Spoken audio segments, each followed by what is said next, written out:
கிறிஸ்துவுக்குள் பிரியமான சகோதர சகோதரிகளே, இந்த மனமகிழ்ச்சியான காலை வேளையிலே உங்களை சந்திப்பதில் மிகவும் மகிழ்ச்சி அடைகிறேன். இன்றைய தினம் உங்களுக்காக கொடுக்கப்பட்ட வேத வசனம் யாத்ராகமம் 16ஆம் அதிகாரம் 7ஆம் வசனம்.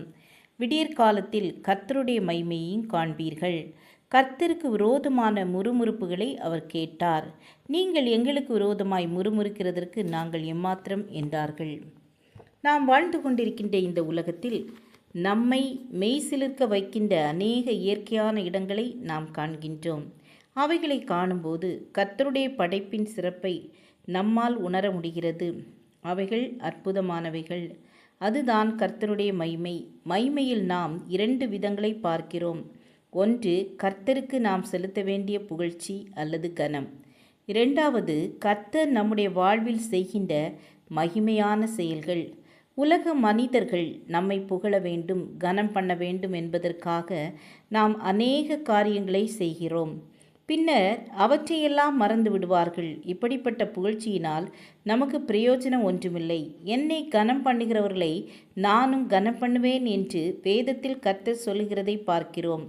நாம் கர்த்தருக்கு செலுத்த வேண்டிய கனத்தை, மகிமையை அவருக்கு செலுத்தும்போது அவர் நம்முடைய வாழ்வில் மகிமையான காரியங்களை செய்வார், நம்மை மகிமைப்படுத்துவார்.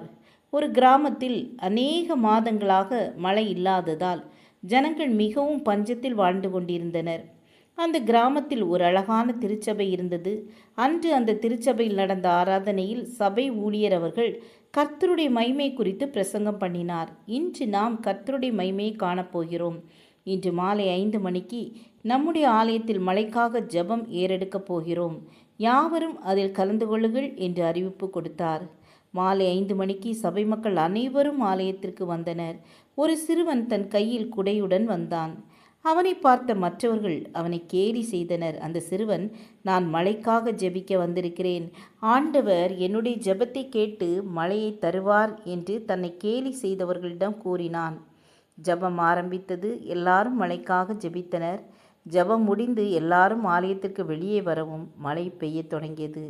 கர்த்தருடைய மகிமை அன்றைய தினம் வெளிப்பட்டது. குடை கொண்டு வந்த சிறுவன் சந்தோஷத்தோடு தன் குடையுடன் வீடு திரும்பினான்.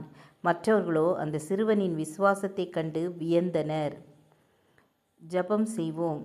ஆண்டவரே, நாங்கள் உமக்கு மாத்திரம் மகிமையை செலுத்தி உம்மிடத்தில் உள்ள ஆசீர்வாதத்தை பெற்றுக்கொள்ள எங்கள் ஒவ்வொருவருக்கும் கிருபை செய்யுங்க.